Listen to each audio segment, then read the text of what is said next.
What if some of the most powerful black stars in Hollywood have been living stories the world was never meant to hear? Behind the red carpets, billion-dollar studios, and award-winning performances lies a truth far more personal. Stories of identity, silence, courage, and survival. In today's video, 20 black actors who are gay, then and now 2025. We're uncovering the journeys that challenged an industry built on image and expectation. Some shattered barriers.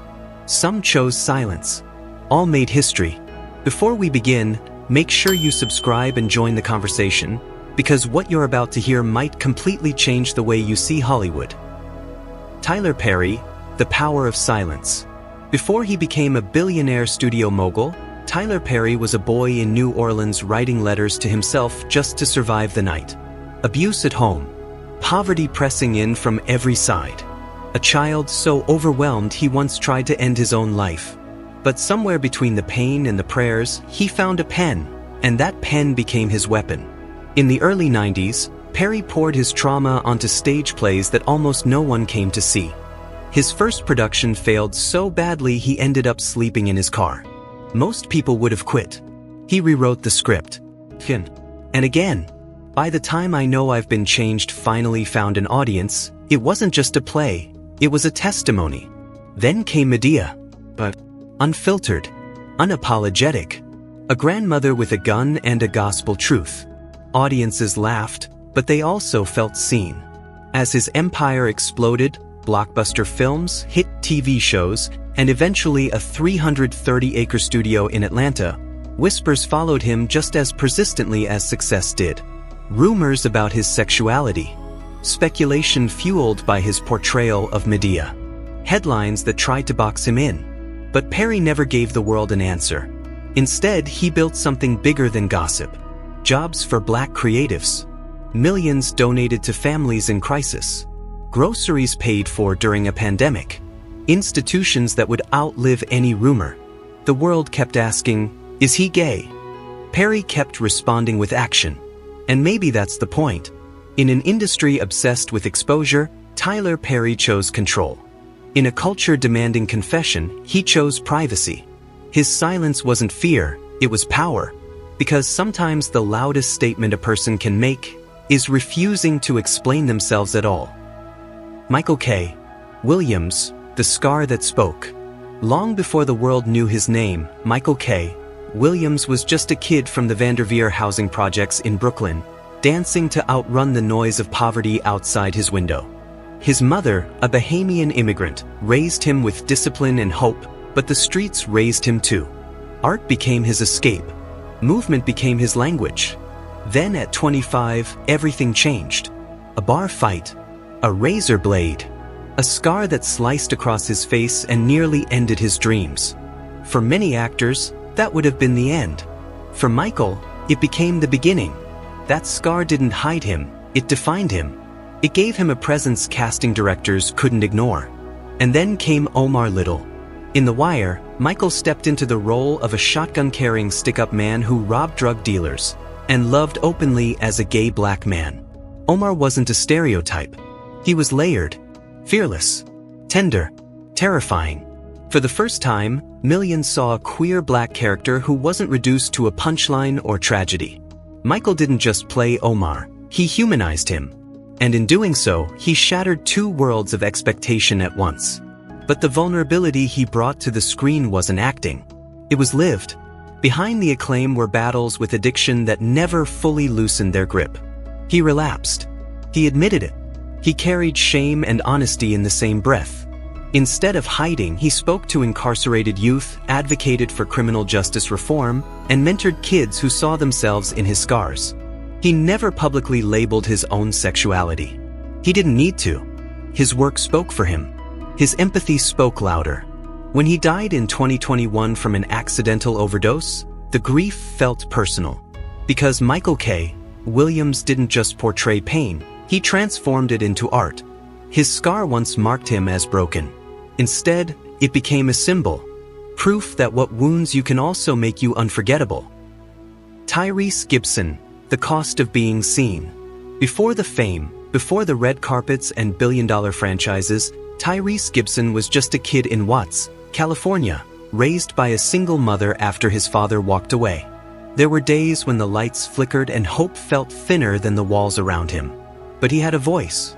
And at 16, that voice carried him onto a city bus in a Coca-Cola commercial, singing one simple line that would change his life forever. Music came first. Sweet Lady made him a Grammy-nominated R&B heartthrob. His voice was smooth, emotional, almost vulnerable in a way men weren't supposed to be. Then Hollywood called. Baby Boy showed the world he could act. Fast and Furious and Transformers made him global. He wasn't just surviving anymore, he was winning. But fame magnifies everything.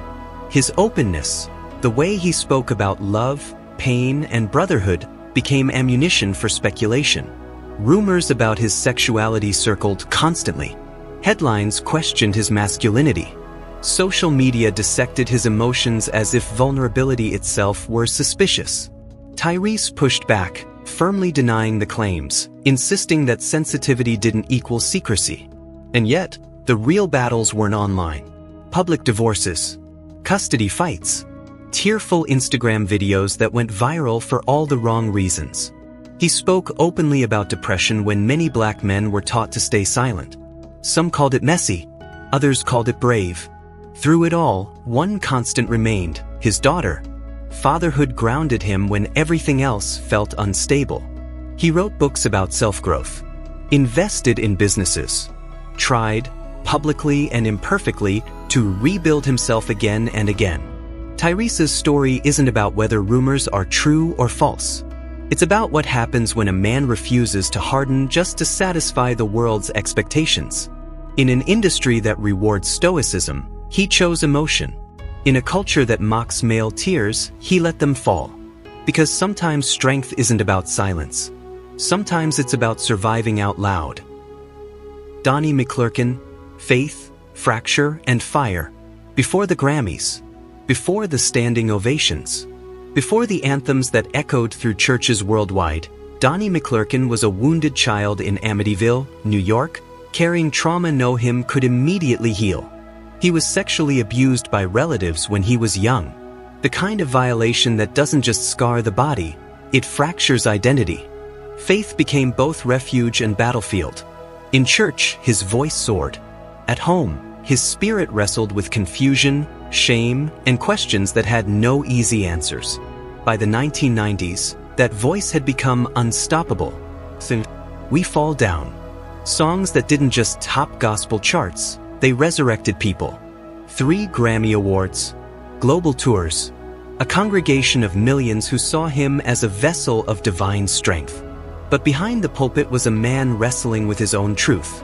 McClurkin publicly admitted he had experienced same-sex relationships in his past.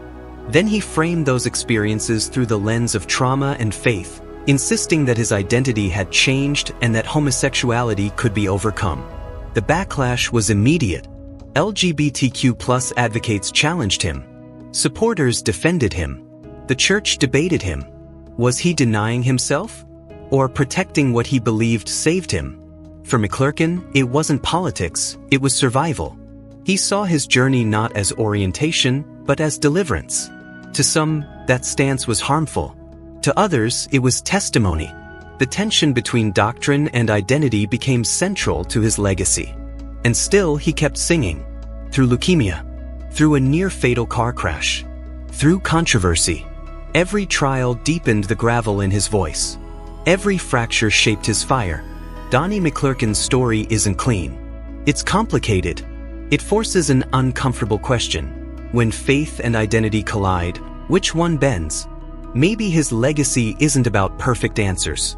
Maybe it's about showing how messy the search for healing can be. Because sometimes belief doesn't erase scars.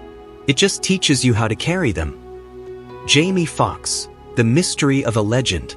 Before the Oscars, before the Grammys, before the world knew him as Jamie Foxx, he was Eric Marlon Bishop, a quiet kid in Terrell, Texas, raised by his grandparents after his parents drifted apart. The church piano was his first stage. Comedy clubs became his proving ground. He learned early that talent wasn't just survival, it was escape. In the 90s, he exploded onto In Living Color, Fearless and Magnetic. Then came the Jamie Foxx show. But the real transformation arrived in 2004. To play Ray Charles, Foxx didn't just study the legend, he disappeared into him. He glued his eyes shut for hours. He lived in darkness. When he won the Academy Award for Ray, he became only the third black man in history to claim Best Actor. It wasn't just a win, it was legacy. And yet, for someone so visible, he remained unreadable. As his music topped charts and his film career soared, speculation followed quietly behind him. Long stretches of bachelorhood, private relationships, rumors linking him to men in Hollywood circles. Allegations denied, silence maintained. But Jamie never chased clarification. He drew a line between performance and personal life and refused to let anyone cross it. Even his most high-profile romance, rumored for years with Katie Holmes, unfolded in shadows rather than spotlights. His daughters were shielded, his inner world guarded. Then in 2023, the mystery deepened. A sudden health scare, hospitalization, weeks of uncertainty. The world panicked while details remained scarce. When he returned, smiling, resilient, it felt almost mythic. A man who mastered both comedy and drama had once again rewritten his own narrative. Jamie Foxx's power has never been confession.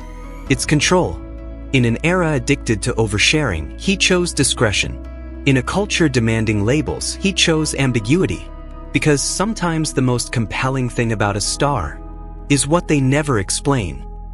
Wanda Sykes, the joke that became a revolution. Before she was one of the boldest voices in comedy, Wanda Sykes was working at the National Security Agency, a disciplined, buttoned-up life that looked nothing like the fearless woman the world would come to know. Raised in Virginia in a middle-class black household, she did everything right. College degree, government job, stability. But stability wasn't freedom. Comedy was.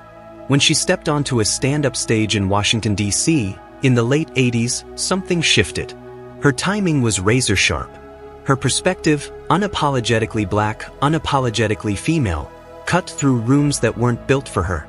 By the time she was writing for The Chris Rock Show, winning an Emmy, and appearing on Curb Your Enthusiasm, she had already carved her space in a male-dominated industry. Then came 2008. At 44 years old, standing at a same-sex marriage rally in Las Vegas, Wanda Sykes did something that would ripple far beyond comedy. She came out publicly as a lesbian. No dramatic press tour. No exclusive interview. Just truth. At the time, same-sex marriage was still a political battlefield. She had once been married to a man. She had everything to lose: endorsements, roles, audience comfort. But instead of hiding, she chose visibility.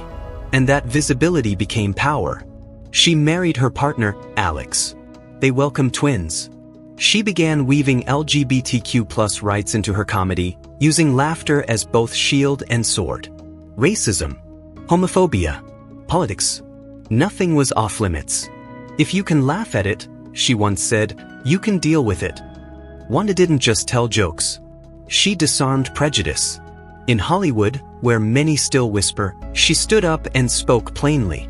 Where others softened themselves for acceptance, she sharpened herself for impact. Her coming out wasn't just personal, it was cultural. Because sometimes the bravest punchline is the truth.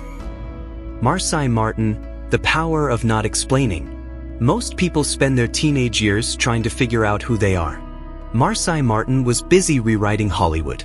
Born in Plano, Texas, she wasn't even 10 years old when she stepped into the role of Diane Johnson on Blackish. What could have been just another child star performance turned into something electric. Her delivery was surgical. Her timing? Effortless. She wasn't playing grown, she was commanding the room. By 14, she did something no one her age had ever done before. She pitched a film idea, produced it, and starred in it. Little grossed nearly $50 million worldwide, and Marsai became the youngest executive producer in Hollywood history. While other teens were asking permission, she was signing contracts. But fame at that age comes with a price. As her star rose, so did online speculation. Social media dissected everything: her friendships, her style, her private life.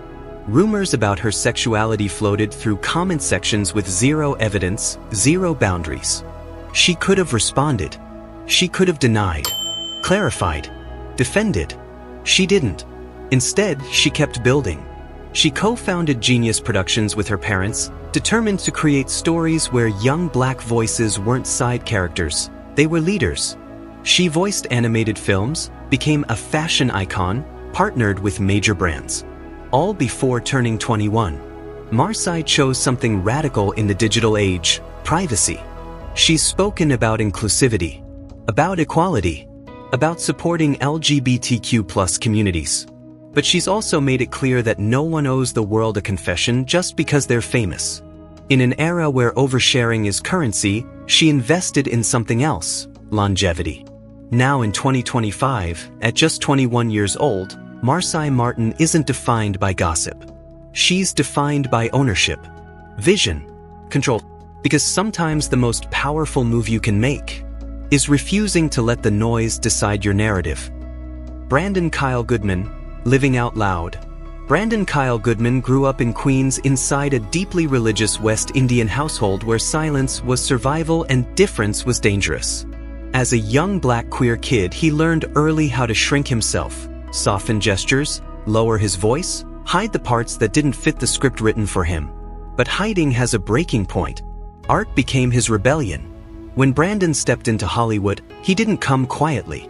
His breakout as Walter, the hormone monster in Netflix's Big Mouth, could have been played for laughs alone. Instead, he infused the animated character with tenderness, sass, vulnerability, and something rare: joy. Queer joy. The kind that refuses to apologize. But his influence stretched beyond voice acting. Behind the scenes, he sat in writers' rooms pushing for multidimensional black queer characters. Not caricatures, not trauma tropes, but fully human people. He wasn't asking for space. He was carving it. Then came 2020. As protests filled the streets after George Floyd's murder, Brandon posted raw, tearful Instagram videos about the exhaustion of being black and queer in America. No script, no lighting, just truth. Millions watched. Not because it was polished, but because it was real. In 2022, his memoir You Gotta Be You laid everything bare: shame, faith, sexuality, self-doubt. He didn't present himself as healed. He presented himself as becoming. And that's his power. Brandon Kyle Goodman represents a generation that refuses to separate art from activism. That understands intersectionality not as theory, but as lived experience. He doesn't dilute himself to be digestible. He expands the room so others can breathe. In a world that once told him to tone it down, he turned the volume up. Because sometimes survival isn't quiet endurance. Sometimes it's radical visibility. Taika Sumpter, Grace Under Pressure. Before the red carpets and biopics, Taika Sumpter was a young woman in Queens with ambition that ran deeper than the spotlight. She started not as a Hollywood darling, but as a model and television host, navigating rooms where charm could open doors, but talent kept them open. Her breakout came on One Life to Live, where she learned the discipline of daily storytelling. Then film roles followed: Stomp the Yard, Think Like a Man. But it was Southside with You that changed everything. Playing a young Michelle Obama required more than resemblance. It demanded restraint, intelligence, poise. And Taika delivered a performance so layered it felt less like acting and more like quiet transformation. Success brought attention. Attention brought speculation. Whispers about her personal life surfaced online, as they often do when a woman refuses to perform intimacy publicly. Rumors about her sexuality circulated without proof, fueled more by curiosity than fact. But Taika didn't respond. She didn't clarify. She didn't defend. She drew a boundary. In an industry where access is currency, Taika chose privacy as power. She focused on building, not explaining. On producing stories that centered Black love and complexity. On nurturing a real-life relationship with actor Nicholas James, eventually welcoming a daughter and later marrying, on her own terms, not the tabloids. Off-screen, she co-founded Sugarberry, creating safe spaces for Black women to talk about motherhood, ambition, and self-care. Her activism wasn't loud, it was intentional, measured, Strategic. Taika Sumpter's strength isn't in spectacle. It's in steadiness. While others chase headlines, she builds legacy. While rumors swirl, she remains unmoved. Because sometimes the most radical thing a woman in Hollywood can do is refuse to let the world narrate her life for her. Colman Domingo, unapologetically whole. Colman Domingo didn't stumble into greatness. He built it, brick by brick, from stages that barely had room for him. Born in Philadelphia to a working-class family with Caribbean roots, Colman didn't grow up seeing men like himself at the center of the story. He studied journalism first, practical and safe. But safe was never going to be enough. Theater called him west, to San Francisco, where small productions became sacred spaces to test his voice.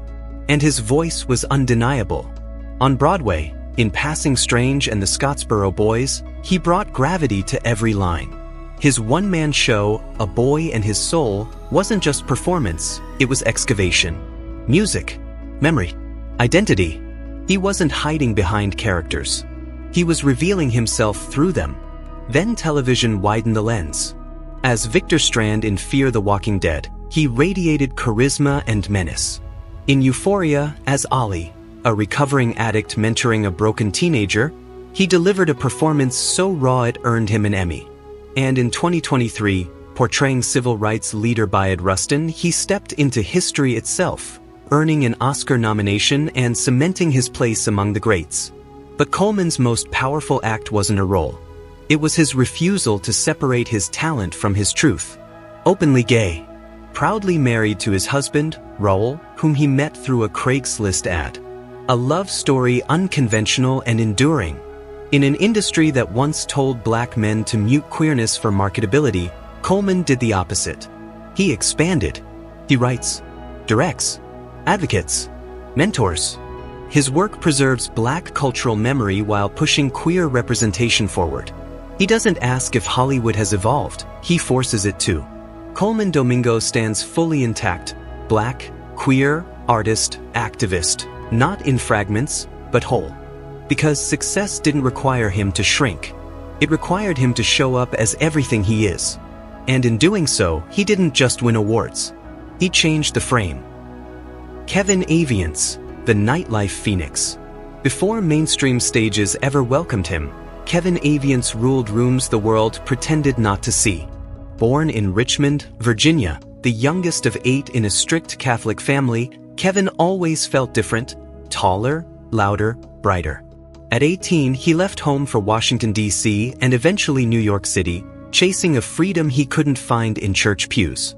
And in the underground ballroom scene of the 90s, he found it. Over 6 feet tall, draped in towering heels and avant-garde couture, Kevin didn't just perform, he transformed. As a member of the legendary House of Aviance, he fused drag, voguing, fashion, and theater into something explosive. In dimly lit clubs, beneath strobe lights and pounding house music, he became myth. Then the music followed. Tracks like Din Da Da and Alive dominated dance floors and climbed Billboard's dance charts. After September 11th, Alive became more than a club anthem. It was a declaration of survival. A reminder that even in grief, the body could still move. But survival would soon become literal. In 2006, Kevin was brutally attacked in a hate crime outside a New York club. Beaten so severely he suffered multiple fractures, his face and body left broken. The violence was meant to silence him. It didn't. Months later, still healing, Kevin returned to the stage. Not diminished, defiant. He stood taller, louder. His comeback wasn't about revenge. It was about visibility. About refusing to let hate dictate the narrative of a queer black artist. Years later, when Beyoncé sampled his voice on Renaissance, it wasn't a resurrection. It was recognition. The underground had always shaped the mainstream. Kevin had always been ahead. Kevin Aviance's life is proof that queer black creativity has never existed on the margins. It has always been the pulse. They tried to break him in the dark. He came back brighter than the lights. Because some artists don't just survive the night. They own it. Jeffrey Boyer-Chapman, visible and vulnerable. Jeffrey Boyer-Chapman grew up in a small Canadian town where being different wasn't celebrated, It was noticed. Adopted into a mixed-race family in Alberta, he often felt like he existed between worlds. Two black and white spaces. Two queer in rooms that weren't ready. Identity wasn't a badge. It was a balancing act. But Jeffrey refused to disappear. He began as a model, traveling internationally, his striking features turning heads in fashion capitals. Yet modeling felt temporary. Acting offered permanence, a chance to tell stories that mirrored the complexity he carried inside. His breakthrough came with Unreal, where he played Jay, a sharp, ambitious, openly gay TV producer navigating manipulation and survival in a cutthroat industry. The role wasn't just performance, it was reflection. For many viewers, Jay was one of the first nuanced portrayals of a queer black man on television. Visibility brought opportunity. In 2020, Jeffrey joined the judging panel of Canada's Drag Race, becoming one of the few openly gay black men in such a prominent position within the global Drag Race franchise. It should have been triumph. Instead, it became trial. Online harassment flooded in, racist, homophobic, relentless. Criticism that went beyond critique and into cruelty. Social media, which promised connection, became a weapon. The backlash grew so toxic he eventually stepped away from the show. But stepping away wasn't surrender. Jeffrey spoke openly about the toll of abuse, about mental health, about the layered burden of being both black and queer in public spaces, even within LGBTQ+ communities that aren't immune to bias. And still, he continued. Roles in American Horror Story, Doom Patrol, films, podcasts, platforms where he could reclaim his narrative. His presence remains deliberate, measured. Jeffrey Boyer-Chapman's journey isn't just about being seen. It's about enduring what comes after visibility. Because representation isn't only applause. Sometimes it's armor. And sometimes the bravest thing you can do is stay visible anyway. Jeremy Pope, the voice that refused to shrink. Jeremy Pope didn't grow up seeing men like himself centered in greatness. In Orlando, Florida, he was a church kid with a powerful voice and an even louder dream, but being black and openly gay in the performing arts wasn't exactly a well-lit path. There were no clear examples, no roadmap, just talent, faith, and a quiet refusal to make himself smaller for anyone's comfort. When he moved to New York to study at the American Musical and Dramatic Academy, survival wasn't glamorous. It was auditions, rejection, tiny apartments, and relentless belief. But Jeremy had something directors couldn't ignore: emotional transparency. He didn't perform from the surface. He performed from the scar. Then 2019 happened. On Broadway, he did what almost no actor ever does, earning 2 Tony Award nominations in the same season.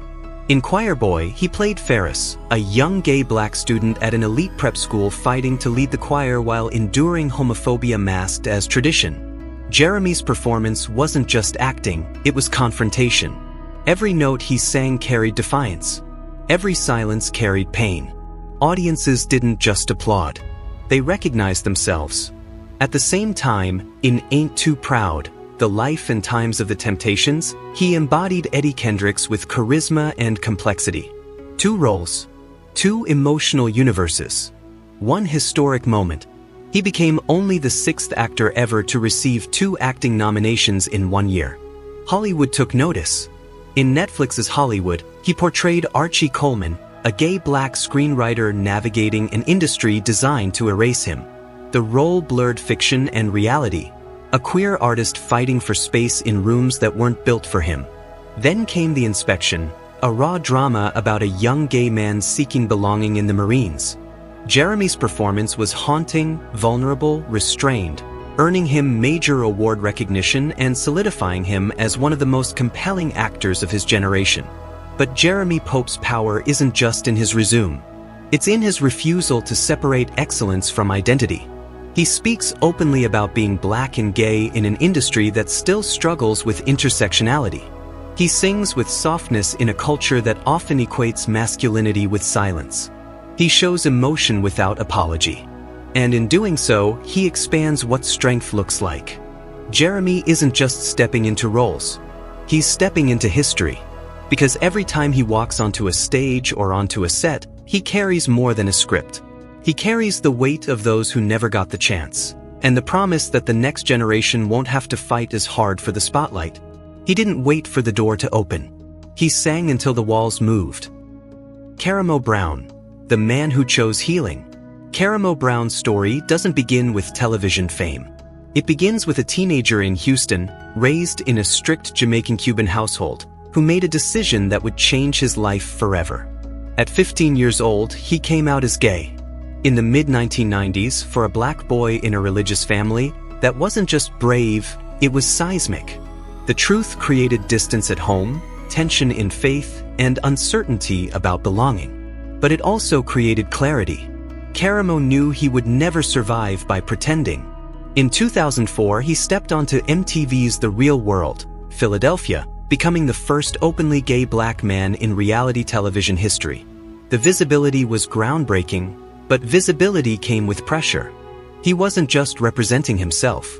He was representing identities that had rarely been seen together on mainstream TV: black, male, and openly gay. When the cameras stopped rolling, Karamo's life didn't follow a straight path back to fame.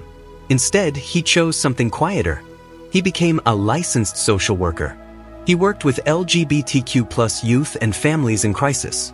He showed up for people who were battling the same rejection, confusion, and pain he once carried. Long before he was a TV personality again, he was doing emotional labor in the real world. Then in 2018, Netflix's Queer Eye brought him back into millions of homes, but this time, not as spectacle. As healer.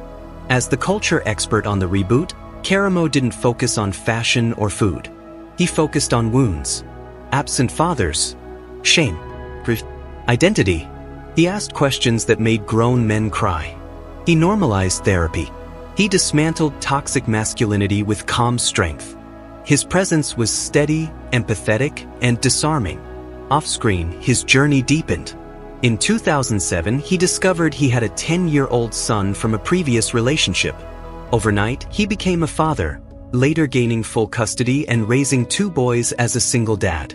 Fatherhood transformed him. It grounded him. It forced him to model the very healing he preached. He wrote his memoir, Karamo, My Story of Embracing Purpose, Healing, and Hope, and later co-authored a children's book with his son, teaching self-love at an age when shame often begins. He has spoken openly about depression, mental health, and the unique struggles faced by black men in silence.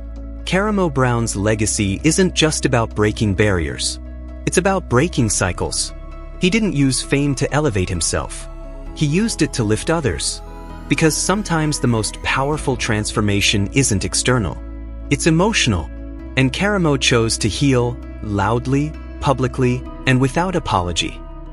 Daryl Stevens, the blueprint before the movement.